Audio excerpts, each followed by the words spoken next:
সম্মানিত উপস্থিতি, এই পর্যায়ে আলোচনা করবেন সুদূর ঢাকা থেকে আগত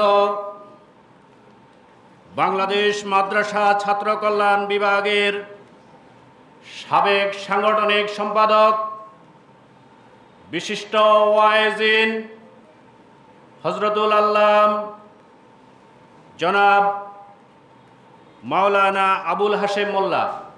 জনাব আবুল হাশেম মোল্লা ভাইকে বক্তব্য রাখার জন্য অনুরোধ করছি। আসসালামু আলাইকুম ওয়া রাহমাতুল্লাহি ওয়া বারাকাতুহু। আউযু বিল্লাহি মিনাশ শাইতানির রাজীম। বিসমিল্লাহির রহমানির রহিম। আলহামদুলিল্লাহি রাব্বিল আলামিন ওয়াসসালাতু ওয়াসসালামু আলান নাবিয়িল আমিন ওয়া আলা আলিহি ওয়া আসহাবিহি আজমাইন। বাংলাদেশ আদর্শ শিক্ষক ফেডারেশন সোনাইমুড়ি উপজেলার উদ্যোগে আয়োজিত আন্তর্জাতিক শিক্ষক দিবস উপলক্ষে আজকের এই শিক্ষক সমাবেশে সম্মানিত সভাপতি, বিভিন্ন পর্যায়ের বিভাগীয় সম্মানিত শিক্ষক দায়িত্বশীল বৃন্দ, বিভিন্ন স্তরের বিভিন্ন প্রতিষ্ঠানের জাতি গড়ার কারিগর, সম্মানিত শিক্ষকবৃন্দ, আমরা সবাই মহান মালিক আল্লাহ তাআলার দরবারে কালিমাতুশ শুকর আদায় করছি এজন্য যে রব্বুল আলামিন আমাদেরকে আজকের একটি বৃষ্টিস্নাত পরিবেশে, যখন আবহাওয়া আমাদের জন্য কিছুটা প্রতিকূল ছিল, এমন অবস্থার মধ্যেও শিক্ষক হিসাবে যেহেতু আমরা সুশৃঙ্খল জীবনের অধিকারী, নিয়মতান্ত্রিক জীবনের আমরা অধিকারী, সেই নিয়মতান্ত্রিকতা শৃঙ্খলাকে রক্ষা করে আজকের এই প্রতিকূল আবহাওয়ার মধ্যেও আমরা সুন্দরভাবে অংশগ্রহণ করতে পেরেছি। আল্লাহ তাআলা অংশগ্রহণ করার সুযোগ করে দিয়েছেন, এজন্য হৃদয়ের গভীর থেকে মহান মালিক আল্লাহ তাআলার জন্য কালিমাতুশ শুকর আদায় করছি আলহামদুলিল্লাহ। দুরূদ ও সালাম পেশ করছি মানবতার মহান শিক্ষক, যিনি বলেছেন বুইসতু মুআল্লিমান, I have been sent a teacher. আমি একজন শিক্ষক হিসাবে প্রেরিত হয়েছি। মানবতার মহান শিক্ষক সাইয়্যিদুল মুরসালিন খাতামুল আম্বিয়া বিশ্বনবী হযরত মুহাম্মদ মুস্তাফা সাল্লাল্লাহু আলাইহি ওয়াসাল্লামের প্রতি দুরূদ ও সালাম পেশ করছি। মুহাম্মদ সাল্লাল্লাহু আলাইহি ওয়াসাল্লামের ব্যাপারে পৃথিবীর বিভিন্ন গবেষক, দার্শনিক, সমাজবিজ্ঞানী, রাজনীতিবিদ, রাষ্ট্রবিজ্ঞানী মুহাম্মদ সাল্লাল্লাহু আলাইহি ওয়াসাল্লামের অনন্য জীবনের বিভিন্নভাবে স্বীকৃতি দিয়েছেন। চ্যাম্বার্স এনসাইক্লোপিডিয়াতে বলা হয়েছে, it was the prophet who build the foundation of the vast edifice of enlighten and civilisation which has add on the world since his time. Muhammad সাল্লাল্লাহু আলাইহি ওয়াসাল্লাম জ্ঞান আলোকের এবং সভ্যতার এমন একটি বাতি জ্বালিয়ে গেলেন, তার মৃত্যুর পরে 1400 বছর পার হওয়ার পরেও তার জ্বালানো বাতি এখনও অন্ধকার পৃথিবীকে আলো দিয়ে যাচ্ছে। সুবহানাল্লাহ। এটা অমুসলিমরা স্বীকার করেছে। আমরা সেই নবীর প্রতি দুরূদ পাঠ করছি, মুহাম্মদ সাল্লাল্লাহু আলাইহি ওয়াসাল্লাম। পৃথিবীর শুরু থেকে নিয়ে আজ পর্যন্ত যারা যেখানে ঈমানের সাথে পৃথিবী থেকে বিদায় নিয়েছেন, জালিমের জুলুমের কাছে মাথা নত না করে যারা শাহাদাতের পেয়ালা পান করেছেন, আল্লাহ তাআলার দরবারে তাদের সকলের জন্য জান্নাতের সুউচ্চ মর্যাদা কামনা করছি, আল্লাহুম্মা আমিন। বিশেষ করে দীর্ঘ 15.5 বছরের স্বৈরাচারের জুলুমের জগদ্দল পাথর যেটা জাতির উপরে ভয়ঙ্করভাবে চেপে বসেছিল, সেই ভয়ঙ্কর জুলুম থেকে জাতিকে মুক্ত করার জন্য যেই ছাত্র জনতার অভ্যুত্থান, রংপুরের সেই আবু সাঈদ তার 2 হাত প্রসারিত করে যেভাবে গোটা জাতির মধ্যে, গোটা জাতির তরুণ সমাজের রক্তের মধ্যে একটা আন্দোলন জাগিয়ে তুলেছেন, সে আবু সাঈদ মুগ্ধ থেকে নিয়ে শুরু করে যারাই যেখানে শহীদ হয়েছেন, আল্লাহ তাআলার দরবারে আমরা তাদের সকলের জন্য জান্নাতের উচ্চ মর্যাদা কামনা করছি, আল্লাহুম্মা আমিন। সম্মানিত শিক্ষক বৃন্দ, নিঃসন্দেহে সম্মানিত শিক্ষকবৃন্দের সামনে কথা বলা এটা অনেক বড় একটা দুঃসাহসিকতার ব্যাপার। কারণ যারা শিক্ষক তারা হলেন জাতি গড়ার কারিগর, এটা আমরা সবাই জানি। পৃথিবীতে সাধারণত কেউ মানুষের মধ্যে একটা প্রকৃতি এমন কাজ করে, মানুষ সাধারণত অন্যের ভালো জিনিস পছন্দ করতে চায় না, এমন একটি স্বভাব মানুষের মধ্যে কাজ করে। কেউ যখন কারো থেকে সামাজিকভাবে, অর্থনৈতিকভাবে, সম্মানের দৃষ্টিকোণ থেকে উচ্চস্থানে আসীন হয়, তখন অনেকেই এটা নিজের জীবনে সেটাকে স্বাভাবিকভাবে নিতে পারেন না। কিন্তু 2টি ক্ষেত্রে ব্যতিক্রম, সাধারণত 2টি ক্ষেত্রে ব্যতিক্রম। একটা হলো সন্তান। সন্তান যখন মা বাবার সেই যোগ্যতায়, সম্মানে বড় হয়ে যায়, সেই মা বাবা এই জাগরণকে কখনো মন্দ হিসাবে দেখে না, বরং সন্তানের এই অগ্রগতিকে গৌরব হিসাবে দেখে। একইভাবে আরেকটি পেশা, সেটা হলো জাতি গড়ার সম্মানিত কারিগর শিক্ষক মণ্ডলী। তিনি যদি একজন ইবতেদায়ীর শিক্ষক হন, তিনি যদি একজন নুরানির শিক্ষক হন, তিনি যদি একজন শুধুমাত্র ক খ শিক্ষা দিয়েছেন, আলিফ বা তা শিক্ষা দিয়েছেন। সম্মানিত শিক্ষকবৃন্দ, আমরা বলছিলাম সাধারণত মানুষ নিজের চাইতে অন্য কেউ বড় হলে সেটা সহ্য করতে পারে না, মেনে নিতে চায় না। এটা মানুষের মধ্যে একটা মন্দ প্রবণতা কাজ করে। কিন্তু সন্তান যখন মা বাবার চেয়ে বড় হয়ে যায়, যোগ্যতায়, দক্ষতায়, সামাজিকতায়, সম্মানে, তখন মা বাবা সন্তানের সেই গৌরবটাকে নিয়ে গৌরববোধ করে।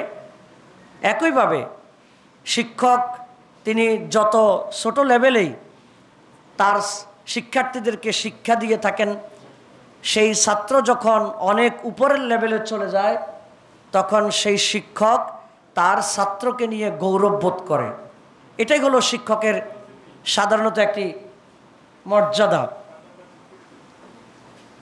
আমরা শিক্ষক হিসেবে আমরা নিজেরা যারা ভূষিত হয়েছি, শিক্ষক হিসেবে আমরা যারা সমাজে আত্মপরিচয় দিচ্ছি, আমাদের জন্য সবচেয়ে একটা বড় গৌরবের ব্যাপার হলো আমরা এমন একটা অভিধায় নিজেদেরকে অভিষিক্ত করছি, সেটা হলো যেই পরিচয়টা রাসূল করিম সাল্লাল্লাহু আলাইহি ওয়াসাল্লাম নিজের জন্য গৌরব হিসাবে তিনি ঘোষণা করেছেন। তিনি বলেছেন, বুইসতু মুআল্লিমান, আমি শিক্ষক হিসাবে প্রেরিত হয়েছি। এই শিক্ষক হওয়ার মাধ্যমে পৃথিবীর সর্বোত্তম ব্যক্তিত্ব হওয়ার একটা সুযোগ আমাদের জন্য তৈরি হয়। সহিহ বুখারীর 5027 নম্বর হাদিসে রাসূল করিম সাল্লাল্লাহু আলাইহি ওয়াসাল্লাম বলেছেন, যে হাদিসটা আমাদের সকলের অত্যন্ত পরিচিত, খায়রুকুম মান তাআল্লামাল কুরআনা ওয়া আল্লামাহ। রাসূল করিম সাল্লাল্লাহু আলাইহি ওয়াসাল্লাম বলেছেন, তোমাদের মধ্যে সেই সবচেয়ে সম্মানিত যে নিজে কোরআন শিখে এবং অন্যকে শিক্ষা দেয়।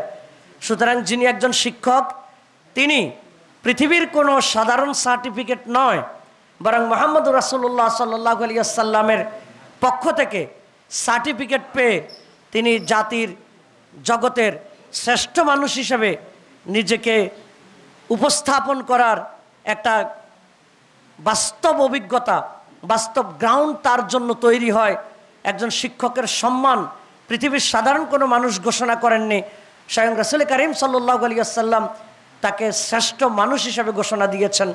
আমরা যারা সেই শ্রেষ্ঠত্বের কাতারে নিজেদের নাম লিখাতে পেরেছি, নিঃসন্দেহে এটা আমাদের জন্য শুকরিয়ার বিষয়, আলহামদুলিল্লাহ। সম্মানিত উপস্থিতি, শিক্ষক হওয়ার মাধ্যমে সবচেয়ে যেই গৌরব আমাদের অর্জিত হয়, যেই ফলাফল আমাদের অর্জিত হয়, সেটা হলো সদাকায়ে জারিয়ার অংশীদার হওয়ার সুযোগ হয়। আল্লাহ রাব্বুল আলামিন পবিত্র কোরআনের 4 নম্বর সূরা নিসার 85 নম্বর আয়াতে বলছেন, মান ইয়াশফা শাফাআতান হাসানাতান ইয়াকুল লাহু নাসিবুম মিনহা ওয়া মান ইয়াশফা শাফাআতান সাইয়্যাতান ইয়াকুল লাহু কিফলুম মিনহা। আল্লাহ তাআলা বলেছেন, কোনো ব্যক্তি যদি ভালো কোনো কাজে সুপারিশ করে, ভালো কোনো কাজের রাস্তা দেখায়, তাহলে যত মানুষ তার সেই ভালো দেখে সেখান থেকে উদ্বুদ্ধ হবে, যিনি ভালো কাজের উদ্যোক্তা, যিনি ভালো কাজের সেই সূচনা করেছেন, তিনি সেই ভালো কাজের সমান তালে সওয়াব পেতে থাকবেন। আমরা মনে করি একজন শিক্ষক যে হাতে কলমে তার ছাত্রদেরকে আদর্শ মানুষ হিসেবে গড়ে তোলেন, একজন ছাত্র তার যাপিত জীবনে যত জায়গায় ভালো অবদান রাখে, একজন শিক্ষক তার ছাত্রের এই যোগ্যতার মাধ্যমে একজন শিক্ষক সেই সদাকায়ে জারিয়ার অংশীদার হওয়ার সৌভাগ্য লাভ করেন। সুবহানাল্লাহ। রাসূল করিম সাল্লাল্লাহু আলাইহি ওয়াসাল্লাম বলেছেন, নাদ্দারাল্লাহু ইমরাআন সামিআ মাকালাতি ফাহাফিযাহা ওয়া ওয়াআহা ওয়া আদ্দাহা। আল্লাহ রাসূল সাল্লাল্লাহু আলাইহি ওয়াসাল্লাম বলেছেন, যেই ব্যক্তি আমার পক্ষ থেকে কোনো কথা শুনেছে, কথাটা কি শুনে নিজে সেই কথাটিকে মুখস্থ করেছে, সেটাকে ভালোভাবে আয়ত্ত করেছে, ও আদ্দাহা, এবং সেটা অন্যের কাছে পৌঁছিয়ে দিয়েছে। রাসূল করিম সাল্লাল্লাহু আলাইহি ওয়াসাল্লাম নিজে দোয়া করেছেন, নাদ্দারাল্লাহু ইমরাআন, আল্লাহ তাআলা যেন সেই ব্যক্তির চেহারাকে উজ্জ্বল করে দেয়। সুতরাং আমরা যারা শিক্ষকতার মতো এমন একটি গুরুত্বপূর্ণ দায়িত্বে আমরা যারা আছি, আমরা রাসূল করিম সাল্লাল্লাহু আলাইহি ওয়াসাল্লামের সেই আমাদের চেহারা উজ্জ্বল হওয়ার যেই অনুপম যে দোয়া, সেই দোয়ার সৌভাগ্যবান, সেই দোয়ার অংশীদার হওয়ার সুযোগ আমরা পেয়েছি, আলহামদুলিল্লাহ। সম্মানিত উপস্থিতি, শিক্ষক মণ্ডলী, এই শিক্ষকতার যে মর্যাদা, সেটা হলো একজন প্রধানমন্ত্রীও যদি কেউ হয়, রাষ্ট্রপতিও যদি কেউ হয়, এবং যত উচ্চ পর্যায়ের ব্যক্তিত্ব হোক না কেন, কিন্তু তার ইবতেদায়ী পর্যায়ের প্রাথমিক শিক্ষক যিনি, তিনি শিক্ষকের প্রতিও সেই সম্মান যথাযথভাবে সাধারণত দেখিয়ে থাকেন। এই যে শিক্ষকের একটা সম্মান এবং মর্যাদা, এটা আসলে পৃথিবীর কোনো কিছু দিয়ে কিনতে পারা যায় না। আমরা এখানে যখনই শিক্ষক দিবস আসে, তখনই বিভিন্ন ধরনের দাবি দেওয়ার কথা উচ্চারিত হয় যে শিক্ষকদের সুযোগ সুবিধা কম, শিক্ষকদের দাবি দেওয়া কম। সত্যি শিক্ষকদের জাগতিক যে সুযোগ সুবিধা, এই সুযোগ সুবিধার কথা চিন্তা করে অনেকেই শিক্ষকতার সাথে সম্পৃক্ত থাকতেন না, কিন্তু এখানে বিশাল বড় একটা মর্যাদা আছে, এখানে মানুষ গড়ার বিশাল বড় একটা সংগ্রাম আছে, রাতের অন্ধকারে একটা শুকরিয়া আদায় করার মতো, একটা নিজের গৌরব অর্জন করার মতো একটা ব্যবস্থা আছে। 60 বছর শিক্ষকতা করে তিনি যখন একাকিত্ব জীবন লালন করেন, আর 10 বছর 20 বছর বেঁচে থাকেন, ওই সম্মানিত শিক্ষক যখন হাটে ঘাটে বাজারে বিভিন্ন চতুর্মুখী ছাত্ররা যখন ওই গৌরব শিক্ষককে বলে, স্যার আমি আপনার ছাত্র ছিলাম, হুজুর আমি আপনার ছাত্র ছিলাম, একজন শিক্ষক তার জীবনে যেই স্যালারি পায়, সম্মানী পায়, সেটা তার কাছে বড় নয়। ওই যে 1000 কিলোমিটার দূর থেকে একজন ছাত্র যে বলে, স্যার আমি আপনার ছাত্র ছিলাম, এটাই হলো একজন শিক্ষকের জন্য সবচেয়ে সম্মান এবং মর্যাদার বিষয়। এই জন্য শিক্ষক হিসাবে আমাদের সবচেয়ে বড় কাজ হলো আল্লাহ তাআলা যে আমাদেরকে নিয়ামত দিয়েছেন, সেই নিয়ামতের শুকরিয়া আদায় করা। আল্লাহ রাব্বুল আলামিন পবিত্র কোরআনের 14 নম্বর সূরা ইব্রাহিমের 7 নম্বর আয়াতে বলেছেন, যে আয়াতটি আমরা সবাই জানি, লা ইন শাকারতুম লা আযীদান্নাকুম ওয়া লা ইন কাফারতুম ইন্না আযাবি লাশাদীদ। যদি তোমরা শুকরিয়া আদায় করো, তোমাদের নিয়ামত আরো বাড়িয়ে দিব, আর যদি তোমরা নিয়ামতের শুকরিয়া আদায় না করো, আল্লাহ তাআলা বলছেন তোমরা জেনে রাখো, নিশ্চয়ই আমার শাস্তি অনেক কঠিন। আল্লাহ রাব্বুল আলামিন পবিত্র কোরআনের 46 নম্বর সূরা আহকাফের 15 নম্বর আয়াত আমাদেরকে শিখিয়ে দিয়েছেন, রব্বি আউজি'নি আন আশকুরা নি'মাতাকাল্লাতী আন'আমতা আলাইয়া। হে আল্লাহ, আপনি আমাকে যেই নিয়ামত দিয়ে ধন্য করেছেন, আমি যেন আপনার প্রাপ্ত নিয়ামতের যথাযথ শুকরিয়া যাতে আদায় করতে পারি, আপনি আমাকে সেই তৌফিক দেন। আল্লাহ তাআলা নিজে মানুষকে এই দোয়াটা শিখিয়ে দিয়েছেন, সুবহানাল্লাহ। সুতরাং আমাদের এটা আত্মহংকার করার বিষয় নয়, আমাদের এটা মানে গর্ব অহংকার করার বিষয় নয়, বরং এটা আল্লাহ তাআলার কাছে শুকরিয়া আদায় করার বিষয় যে আল্লাহ তাআলা পৃথিবীর লক্ষ লক্ষ শিক্ষকের মাঝে তুমি আমার মতো একজন মানুষকে একজন নগণ্য শিক্ষক হিসাবে সামিল করেছো, এই জন্য আমাদের শুকরিয়া আদায় করা দরকার। সম্মানিত শিক্ষক মণ্ডলী, এই দায়িত্ব, এই শুকরিয়া, এই মর্যাদা রক্ষার ক্ষেত্রে আমাদের যেই করণীয়গুলো, আমি কয়েকটি অল্প সময়ের মধ্যে কয়েকটি করণীয়র কথা বলবো। 1 নম্বর করণীয় হলো আমাদের যেটা বললাম শুকরিয়া আদায় করা। দ্বিতীয়ত আমাদের করণীয় হবে দায়িত্বশীলতার দৃষ্টান্ত স্থাপন করা। রাসূল করিম সাল্লাল্লাহু আলাইহি ওয়াসাল্লাম বলেছেন সহিহ বুখারীর 893 নম্বর হাদিস, আলা কুল্লুকুম রাইন ওয়া কুল্লুকুম মাসউলুন আন রাইয়াতিহি, জেনে রাখো, সাবধান, তোমরা সবাই দায়িত্বশীল এবং তোমাদেরকে দায়িত্ব সম্পর্কে জিজ্ঞেস করা হবে।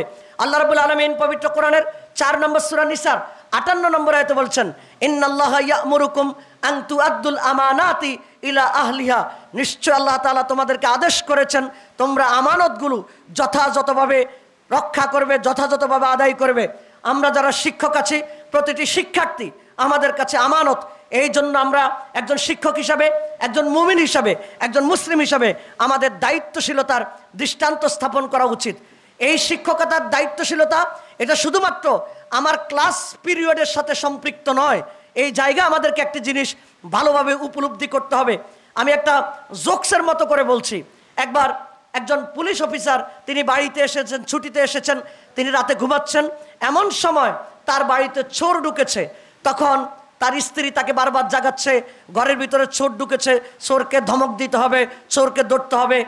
তখন ওই পুলিশ স্বামী তিনি আধোভাবে ঘুম ভেঙে বলছেন, আজকে চোর ধরার আমার কোনো দায়িত্ব নাই, কারণ আজকে আমি ছুটিতে আছি।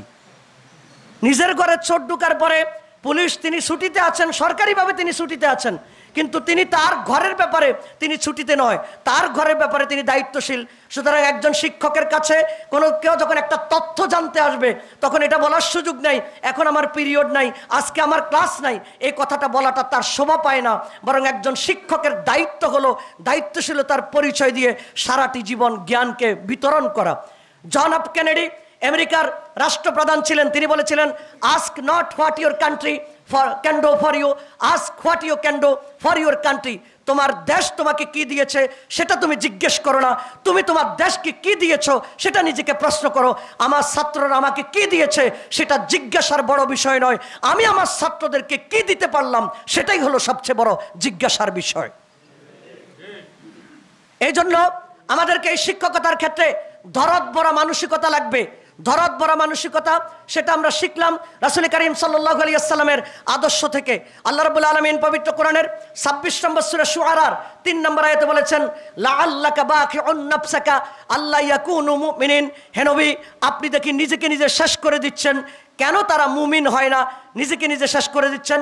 অর্থাৎ রাসূল করিম সাল্লাল্লাহু আলাইহি ওয়াসাল্লাম তার উম্মতকে, তার সাহাবীকে ইসলামের পথে পরিচালিত করার জন্য, প্রশিক্ষিত করার জন্য তার মধ্যে সারাক্ষণ একটা পেরেশানি ভাব থাকতো। আমরা রাসূল সাল্লাল্লাহু আলাইহি ওয়াসাল্লামের উম্মত হিসেবে আমরাও রাসূল সাল্লাল্লাহু আলাইহি ওয়াসাল্লাম যেরকম নিজেকে শিক্ষক অভিধায় অভিষিক্ত করেছেন, আমরাও যেন নিজেদেরকে যেহেতু শিক্ষক বলি, সুতরাং আমাদেরও শিক্ষার্থীদের প্রতি একটা দরদ ভরা মানসিকতা থাকতে হবে। শিক্ষার্থীদেরকে প্রেরণা যোগাতে হবে। এটা বলা যাবে না তোর দ্বারা কিছু হবে না, তুই শেষ, তুই ধ্বংস হয়ে গেছি, আমি তোর ভবিষ্যৎ খুব খারাপ দেখতে পাচ্ছি। একজন শিক্ষক কখনো তার ছাত্রকে এই কথাটি বলা শোভা পায় না। একজন শিক্ষক বলবে, তুমি অনেক কিছু জানো, কিন্তু তুমি যে নিজে জানো এটা তুমি জানো না, আমি তোমাকে জানিয়ে দিলাম তুমি অনেক কিছু জানো। ঢাকা বিশ্ববিদ্যালয়ের এক সমাবর্তন অনুষ্ঠানে মাস্টার্স পিএইচডি পাশ করা শিক্ষার্থীদের সমাবর্তন হচ্ছে। সমাবর্তন অনুষ্ঠানে শিক্ষার্থী, একজন উচ্চমানের ভালো রেজাল্ট করা একজন শিক্ষার্থী, তিনি তার বিদায়ী বক্তব্যের মধ্যে বলছেন, এই বিশ্ববিদ্যালয়ে দীর্ঘ 7-8 বছর লেখাপড়া করে আমরা একটা জিনিস শিখতে পেরেছি, আমাদের জ্ঞান বলতে কিছু নেই, এই 7-8 বছরে আমরা এই জিনিসটাই শিখতে পেরেছি। তখন সেখানে দাঁড়িয়ে একজন প্রফেসর বক্তব্য দিলেন, আমরা ধন্য, 7 বছরে অন্তত তোমাদেরকে এটা শিখাতে পেরেছি, তোমরা যে কিছু শিখনি অন্তত এটা যে তোমাদেরকে শিখাতে পেরেছি, এই জন্য নিজেদেরকে ধন্য মনে করছি। এজন্য একজন শিক্ষক হিসাবে আমার ছাত্রকে, আমার শিক্ষার্থীর হৃদয়ের ভিতরে এই কথাটুকু ঢুকিয়ে দিতে হবে, আমার শিক্ষক যেই পরিমাণ আমার কাছে বিতরণ করতে চাচ্ছে, আমার মধ্যে সেই পরিমাণ রিসিভ করার মতো ক্যাপাসিটি নাই, সেই স্বপ্ন, সেই কিউরিওসিটি, সেই উদ্যম প্রেরণা আমার শিক্ষার্থীদের ভিতরে ঢুকিয়ে দিতে হবে। সুতরাং আমাদের মধ্যে একটা দরদ বাড়া মানসিকতা লাগবে। সম্মানিত শিক্ষক মণ্ডলীদের জন্য কাজ হলো নির্ভরযোগ্য তথ্য প্রদান করা। আল্লাহ রাব্বুল আলামিন পবিত্র কোরআনের 12 নম্বর সূরা ইউসুফের 108 নম্বর আয়াতে বলেছেন, কুল হাযিহি সাবিলি আদউ ইলাল্লাহি আলা বাসীরাতিন আনা ওয়া মান ইত্তাবান। হে নবী, আপনি বলে দেন, আমি এবং আমার সঙ্গী সাথীরা মানুষদেরকে আল্লাহর দিকে ডাকি আলা বাসীরাতিন, অন্তর্দৃষ্টি সহকারে, নলেজ সহকারে, গভীর জ্ঞান সহকারে। এই জন্য আমাদেরকে তথ্যভিত্তিক কথা বলতে হবে। No investigation, no right to talk. প্রমাণ নাই, কথা বলার অধিকার নাই। রাসূল করিম সাল্লাল্লাহু আলাইহি ওয়াসাল্লাম সহিহ মুসলিমের হাদিসের মধ্যে বলেছেন, 5 নম্বরে এসেছে মুকদ্দমা মুসলিমের মধ্যে, কাফা বিল মারই কাযিবান আন ইউহাদ্দিসা বিকুল্লি মা সামিআ। মানুষ মিথ্যাবাদী হওয়ার জন্য তাই যথেষ্ট, সে যা শুনে তাই বর্ণনা করে বেড়ায়। সুতরাং আমাদের তথ্যটা হতে হবে নির্ভরযোগ্য, আন্দাজে করা যাবে না। আমাদের উত্তরবাড্ডা মাদ্রাসার প্রিন্সিপাল মাওলানা আনোয়ার হোসেন মোল্লা স্যার, তিনি আমাদের একটা ক্লাস পেয়েছিলেন। তার ক্লাস থেকে আমি অনেক অনুপ্রাণিত হয়েছিলাম। তিনি একটা কথা বলেছেন, আমরা না জেনে আন্দাজে কি করি। বলা হলো একটা গল্পের মতো করে তিনি বললেন, একজনকে মাসালা জিজ্ঞেস করা হলো, অজুর পানি যদি না পাওয়া যায় কি করতে হবে? বলছে শুকনো মাটি অথবা বালি দিয়ে তায়াম্মুম করতে হবে। বলছে একজন লোক এমন এক জায়গায় গেল যেখানে পানি নাই, শুকনো মাটি ও বালি নাই, সেখানে আছে শুধু কাদা। এখন কি করবে? তখন ওই শিক্ষক নাকি বলছে, তুই ওই জায়গায় যাবি কি কারণে? অর্থাৎ তাকে সমাধান না দিয়ে জিজ্ঞেস করছে, তুই ওই জায়গায় যাবি কেন? এই যে উল্টা একটা ছাত্রকে, মানে নিজে না পারলে ছাত্রকে যে একটা কোণঠাসা করে দেয়া, এটা কখনো আদর্শ শিক্ষকের বৈশিষ্ট্য হতে পারে না। বরং আদর্শ শিক্ষক বলবে যে আমি পারছি না, আমি এটার ব্যাপারে তোমাকে জেনে ভালোভাবে জানাবো। কোনোভাবে গোজামিলের আশ্রয় নেওয়া যাবে না। আল্লাহ রাব্বুল আলামিন পবিত্র কোরআনের 17 নম্বর সূরা বনী ইসরাঈলের 36 নম্বর আয়াতে বলছেন, ওয়ালা তাকফু মা লাইসা লাকা বিহি ইলম ইন্নাস সামআ ওয়াল বাসারা ওয়াল ফুআদা কুল্লু উলাইকা কানা আনহু মাসউলা। তুমি যেই বিষয়ে জানো না সেই বিষয়ে তুমি কথা বলতে যেও না। তোমার কান, তোমার চোখ, তোমার অন্তর, কুল্লু উলাইকা কানা আনহু মাসউলা, প্রতিটি অঙ্গ প্রত্যঙ্গ সম্পর্কে আল্লাহ তাআলার দরবারে হিসাব দিতে হবে। এই জন্য কোনো ধরনের গোজামিলের আশ্রয় নেওয়া যাবে না। আমি যেখানেই শিক্ষক মণ্ডলীর সামনে কথা বলি, আমি একটা কথা বলে থাকি, শিক্ষকদেরকে আমি জানি না এই কথা বলার মতো সৎ সাহস শিক্ষকদের থাকতে হবে। যখন আমাদের এই যোগ্যতা অর্জিত হবে, আমি জানি না, এই কথা যখন আমি বলতে পারবো, তখন আমার জ্ঞানের মাত্রা বাড়বে। কিন্তু আমি যেদিন সবকিছু জানি আর না জানি আন্দাজে যখন বলতে থাকবো, তখন আমার জানার মাত্রা আর কখনো বাড়বে না। ইমাম আহমদ ইবনে হাম্বল সম্ভবত না, ইমাম আবু ইউসুফ রাহিমাহুল্লাহ, তিনি রাষ্ট্রের প্রধান বিচারপতি ছিলেন। তাকে জিজ্ঞেস করা হলো এই মাসালাটা কি হবে? ইমাম আবু ইউসুফ রাহিমাহুল্লাহ বলছেন, আমি জানি না। আরেকটা মাসালা জিজ্ঞেস করা হলো, তিনি বললেন আমি জানি না। আরেকটা মাসালা জিজ্ঞেস করা হলো, তিনি বললেন আমি জানি না। একজন ঠোঁটকাটা টাইপের মানুষ, তিনি বলে ফেললেন, আপনাকে তো রাষ্ট্রের পক্ষ থেকে অযথাই বেতন দেয়া হয়, আপনাকে কত কিছু জিজ্ঞেস করলাম, আপনি বলেন জানি না, তাহলে আপনাকে বেতনটা কেন দেয়া হয়? ইমাম আবু ইউসুফ রাহিমাহুল্লাহ এমন কথা বলেছেন, কিয়ামত পর্যন্ত শিক্ষকদের জন্য এটা একটা দৃষ্টান্ত হবে। ইমাম আবু ইউসুফ বলেছেন, তোমাদের রাষ্ট্র আমাকে যেই বেতন দেয়, আমি যেই পরিমাণ জানি না ওই বেতন আমাকে দেয় না। আমি যতটুকু জানি অতটুকুর বেতন আমাকে দেয়। আমার জানার পরিমাণ কম, এই জন্য রাষ্ট্র আমাকে কম বেতন দিয়া সারে। যদি আমার অজানার কারণে যদি রাষ্ট্র বেতন দিত, এত বেতন রাষ্ট্র দিয়ে কুলাইতে পারতো না, কারণ আমার অজানা এত বেশি, রাষ্ট্র এত বেতন দিবে কিভাবে? আল্লাহু আকবার। আমার জানা কম, এজন্য রাষ্ট্র আমাকে কম বেতন দিলে চলে। আমার অজানার কারণে যদি রাষ্ট্র বেতন দিত, আমাকে তো বেতন দিয়ে কুলাতে পারতো না, কারণ আমার অজানা তো সীমাহীন। আল্লাহ রাব্বুল আলামিন পবিত্র কোরআনের 17 নম্বর সূরা বনী ইসরাঈলের 85 নম্বর আয়াতে সেই কথাটাই বলেছেন, ওমা উতিতুম মিনাল ইলমি ইল্লা কালিলা। 18 নম্বর সূরা কাহফ, মুসা আলাইহিস সালাম এবং খিজির আলাইহিস সালামের যেই ঘটনাটা আছে, সেই ঘটনাটা সহিহ বুখারীর কিতাবুত তাফসীরের মধ্যে এসেছে। ওমা উতিতুম মিনাল ইলমি ইল্লা কালিলা, এই আয়াতের তাফসীরটুকু আপনাদেরকে পড়ে দেখার জন্য আমি বিনীতভাবে অনুরোধ করব। সুতরাং আমাদেরকে জানি না বলার মতো সেই সৎসাহসিকতা অর্জন করতে হবে। এই জানি না বলাটা একটা জ্ঞান। আপনারা জানেন, উসুলে ফিকহের দৃষ্টিকোণ থেকে জ্ঞানের 3টি স্তর আছে। একটা হলো ইলম, আরেকটা জাহাল, আরেকটা হলো জাহিলে মুরাক্কাব। ইলম হলো জানা, জাহিল মানে হলো না জানা, আর জাহিলে মুরাক্কাব হলো ভিন্ন রকম। যেমন যদি আপনাকে জিজ্ঞেস করা হয় আজকে কি বার, আপনি বললেন শনিবার, তাহলে এটা হলো আপনি ইলম আছে। আপনি যদি বলেন যে আজকে কি বার, আমি জানি না, আপনার এটা একটা ইলমের অংশ, এটা জাহালাত, তবে এটা ইলমের একটা অংশ। কিন্তু আপনি যদি বললেন আজকে কি বার, আপনি বললেন আজকে সোমবার, এটাকে বলা হয় জাহেলে মুরাক্কাব, অর্থাৎ জানে না তো জানে না, কি জানে না তাও জানে না। সুতরাং না জানাটা একটা গৌরব। এই যে আমি এই কথাটুকু বললাম, আমি আমার নিজের থেকে বলি নাই। 38 নম্বর সূরা সাদের 88 এবং 89 নম্বর আয়াতের তাফসীর পড়বেন। আল্লাহ রাসূল সাল্লাল্লাহু আলাইহি ওয়াসাল্লামকে আল্লাহ তাআলা বলছেন, হে নবী, আপনি মানুষদেরকে জানিয়ে দেন, ওয়ামা আনা মিনাল মুতাকাল্লিফিন, আমি ভানকারীদের অন্তর্ভুক্ত নই। না জানলেও আমি আন্দাজে একটা বলে দিব, আমি সেই লোক নই, বরং আমি যেটা জানি না সেটা তোমাদের থেকে সময় নিব, আল্লাহর পক্ষ থেকে ওয়াহির জন্য অপেক্ষা করব। এই আয়াতের তাফসীরে আল্লামা ইবনে কাসির রাহিমাহুল্লাহ বলেছেন, কোন ব্যক্তি যদি বলে আমি জানি না, বুঝতে হবে তার এলেম আছে। সুবহানাল্লাহ। জানি না বলাটা এটা এলেমের একটা অংশ। এই জন্য আমাদেরকে এই যোগ্যতাটুকু, এই জানি না বলার মতো যোগ্যতা অর্জন করতে হবে। আমি জানি না সময় কি বেশি নিয়ে নিচ্ছে কিনা, আবার আরো 4-5 মিনিট আছে যতটুকু আমাকে বলা হলো আর কি। যে সম্মানিত উপস্থিতি শিক্ষক মণ্ডলী, এরপরে আমাদের একটি রাষ্ট্র ব্যবস্থা, সমাজ ব্যবস্থা আমাদের ভিন্ন রকম ছিল, কিন্তু ভিন্ন রকমটা কিছুটা পরিবর্তন হয়েছে। আমাদের কারিকুলাম, আমাদের সিলেবাস নানামুখী সমস্যা আছে, কিন্তু সেখান থেকে একটা কথা আছে। সেই কথাটা কি? সৈয়দ আবুল আলা মওদুদী রাহিমাহুল্লাহ, তার মেয়ে, তিনি একটা আমেরিকা নাকি লন্ডনের একটা ইউনিভার্সিটিতে পড়তেন, তিনি তার বাবাকে চিঠি লিখে জানালেন যে আমাদের সিলেবাস আবারও চেঞ্জ করে ফেলছে, আস্তে আস্তে নাস্তিকতা সিলেবাসের ভিতরে ঢুকিয়ে দেওয়া হচ্ছে। তখন মাওলানা মওদুদী রাহিমাহুল্লাহ তার মেয়েকে এমন একটা নসিহত করেছেন, এটা অনেক দিন পর্যন্ত মানুষের জন্য শিক্ষা থাকবে। তিনি বলেছেন, মা জেনে রাখো, সিলেবাস কেমন এটা বড় বিষয় নয়, তোমাকে দেখতে হবে একজন শিক্ষক কেমন। একজন শিক্ষক যদি প্রকৃত শিক্ষক হয়, তাহলে নাস্তিকতার সিলেবাস থেকে তিনি তোমাকে ঈমান শিক্ষা দিতে পারবে। সুবহানাল্লাহ। এবং এটাই বাস্তবতা। কিভাবে বাস্তবতা? আরবিতে একটা প্রবাদ আছে যে লা ইউরাফু শাইউ ইল্লা বিজিদ্দিহি, কোন জিনিসের বিপরীত জিনিসের মাধ্যমেই তার আসল জিনিসটা জানা যায়। অন্ধকার, আপনি আলোর গুরুত্ব বুঝবেন কিভাবে? অন্ধকারের মাধ্যমে। ঠিক একইভাবে আপনার সিলেবাসের মধ্যে যদি নাস্তিকতা ঢুকিয়ে দেওয়া হয়, আপনি আপনার ছাত্রদেরকে টিচিং দিয়ে বলবেন, ক্লাসে এই কথাগুলো আছে, পাঠ্যপুস্তক থেকে আমি তোমাদেরকে জানিয়ে দিলাম, কিন্তু আমি তোমার নিজের ইলম থেকে তোমাদেরকে জানিয়ে দিচ্ছি, এই নাস্তিকতার সাথে আমাদের জীবনের কোনো সম্পর্ক থাকতে পারে না। তাহলে ওই যে সম্ভবত শেখ সাদী রাহিমাহুল্লাহর একটা বক্তব্য আছে, তাকে জিজ্ঞেস করা হলো, তুমি কার থেকে আদব শিখেছো? তিনি বলেছেন, আমি বেয়াদব থেকে আদব শিখেছি। বেয়াদব থেকে তুমি কিভাবে আদব শিখেছো? বলছো, বেয়াদবে যা করে আমি তার উল্টাটা করি, এভাবেই আমার আদব হয়ে যায়। সুবহানাল্লাহ। সুতরাং সিলেবাস অবশ্যই কারিকুলাম সঠিক হওয়া লাগবে, কিন্তু কারিকুলাম যদি সঠিক নাও যদি হয়, সেখানে আমাদের একটা মেন্টালিটি থাকতে হবে, যাতে করে আমরা আদর্শ নাগরিক তৈরি করার জন্য চেষ্টা করতে পারি। এই ক্ষেত্রে আমি বলবো, একজন শিক্ষক হিসাবে নিজেকে আদর্শ হিসাবে উপস্থাপন করতে হবে।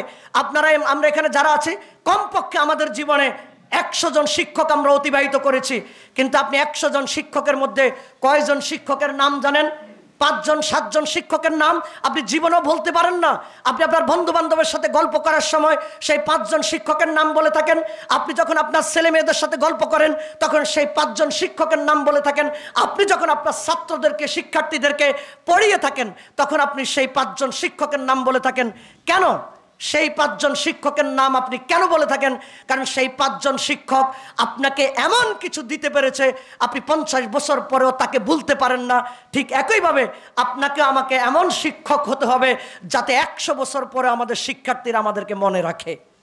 এজন্য আমাদেরকে আদর্শ হিসেবে উপস্থাপন করতে হবে। আমাদের কথা এবং কর্মের মিল থাকতে হবে, যেটা 61 নম্বর সূরা সফের 2 নম্বর আয়াতে আল্লাহ তাআলা বলছেন, ইয়া আইয়ুহাল্লাযীনা আমানু লিমা তাকুলুনা মা লা তাফআলুন, হে ঈমানদারগণ, তোমরা এমন জিনিস কেন বলো যেটা নিজেরা করো না। সুতরাং আমাদের আমানতদারিতা, আমাদের তাকওয়া, এগুলোর মাধ্যমে শিক্ষার্থীদের কাছে একটা দৃষ্টান্ত স্থাপন করতে হবে। আপনার ক্লাস শুরু হলো 10টায়, এটা খারাপভাবে নেবেন না। ক্লাস শুরু হলো 10টায়, হেলে দুলে ঘুরতে ঘুরতে ক্লাসে যেতে যেতে 10:07 বেজে যাচ্ছে। ক্লাস শেষ 10:50, আবার তিনি 45 থেকে বের হওয়ার প্রস্তুতি নিলেন। একবার ডাইনে যাচ্ছেন, একবার বামে যাচ্ছেন, এরকম করে কোনো রকমে তিনি সময় কাটাচ্ছেন। যেই শিক্ষক এভাবে প্রথমে 7 মিনিট, পরবর্তীতে 7 মিনিট নষ্ট করছেন, অবশ্যই তিনি আমানতের খেয়ানত করেছেন। অবশ্যই তিনি আমানতের খেয়ানত করেছেন। এবং যেন তেন কারণে ছুটি নেওয়া, যেন তেন কারণে ক্লাস মিস করা, আইন অনুযায়ী আপনি ছুটি পেতে পারেন, কিন্তু এটা কখনো আদর্শ শিক্ষকের বৈশিষ্ট্য হতে পারে না। এই জন্য আমাদেরকে এই জায়গায় আমাদেরকে দৃষ্টান্ত স্থাপন করতে হবে। আমি 2টা ছোট্ট কথা বলে শেষ করে দিচ্ছি। নিরপেক্ষ দৃষ্টান্ত স্থাপন করতে হবে। আদল, খুব দুঃখজনক বাস্তবতা আছে, খারাপভাবে নেবেন না। শিক্ষকদের মাঝে কেউ কারোর মধ্যে এই দুঃখজনক বাস্তবতা আছে, নিজের কাছে টিউশনি পড়লে তাকে একটু ভালো নাম্বার দেওয়া হয়, টিউশনি যদি না পড়া হয় নাম্বার একটু কমিয়ে দেওয়া হয়। এরকম হাজারে 2-4 জনের অভিজ্ঞতা আছে নাকি নাই? মন্দ অভিজ্ঞতা আছে। এখানে যারা আছে আদর্শ শিক্ষক যারা, তারা আশা করি এমনটা করবেন না। কিন্তু যাদের কাছে এই আদর্শটা নাই, সে আদর্শটা আমরা তাদেরকে শিখাতে হবে। সর্বশেষ কথা হলো, আমার শিক্ষার্থীদেরকে উদ্বুদ্ধ করতে হবে, তাদেরকে মহৎ মনীষীদের জীবনী তাদেরকে পড়াতে হবে, বায়োগ্রাফি, লাইফস্টাইল, বিভিন্ন জনের জগৎ বিখ্যাত মানুষদের জীবন সাধনা তাদেরকে শিখাতে হবে। ইমাম তবারি রাহিমাহুল্লাহ, তখন তো আর আজকের যুগের মতো আধুনিক কলম ছিল না। ইমাম তবারি রাহিমাহুল্লাহ তখনকার যুগে ওই যে বাঁশ দিয়ে, গাছের অংশ দিয়ে কলম বানানো হতো। ইমাম তবারি রাহিমাহুল্লাহ তার জীবনে এত লেখা লিখেছেন, লিখে সবগুলো কলম তিনি জমা করে রেখেছেন।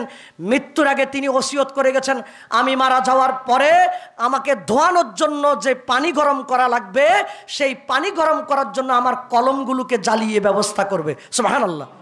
একটা মানুষকে গোসল করানোর জন্য, পানি গরম করার জন্য কলম পুড়তে হবে, কি পরিমাণ কলম তিনি লিখেছে, ব্যবহার করেছেন। আল্লামা ইবনে কাসির রাহিমাহুল্লাহ আল বিদায়া ওয়ান নিহায়া লিখেছেন। আল বিদায়া ওয়ান নিহায়া তিনি লিখেছেন 7000 পৃষ্ঠা, 7000 পৃষ্ঠা একটা গ্রন্থ লিখেছেন। এটা লিখে তিনি বলেছেন, আমি আশ্চর্য হয়ে গেলাম, চোখের পানি ধরে রাখতে পারিনি। ইমাম ইবনে কাসির রাহিমাহুল্লাহ বলছেন 7000 পৃষ্ঠা লিখলাম, বলছে একটু লম্বা হয়ে যাচ্ছে, না হলে আরো লেখার ইচ্ছা ছিল। 7000 পৃষ্ঠা লেখার পরে কি বলতেছে, মানে এখনো লম্বা হয়নি, 7000 পৃষ্ঠার পরে লম্বা হয়েছে। বলছে না হলে আরো লেখার ইচ্ছা ছিল। আমার শিক্ষার্থীদেরকে এই জিনিসগুলো শেখানোর জন্য চেষ্টা করতে হবে। আল্লাহ রাব্বুল আলামিন আপনাদেরকে সহ, আমাকে সহ, আমি একজন প্রভাষক, আপনাদেরকে সহ, আমাকে সহ আল্লাহ তাআলা যেন এই শিক্ষকতার যোগ্যতা, এই শিক্ষকতার প্র্যাকটিস দুনিয়াতে এবং আখিরাতে যেন আমরা শিক্ষক হিসাবে যাতে সম্মানিত হতে পারি, আল্লাহ তাআলা আমাদেরকে সেই আলোকে আদর্শ হিসাবে জীবন পরিচালনা করার তৌফিক দান করুন। আল্লাহুম্মা আমিন। সুবহানাকা আল্লাহুম্মা বিহামদিকা আশহাদু আল্লা ইলাহা ইল্লা আনতা আস্তাগফিরুকা ওয়া আতুবু ইলাইক। আসসালামু আলাইকুম ওয়া রাহমাতুল্লাহি ওয়া বারাকাতুহু।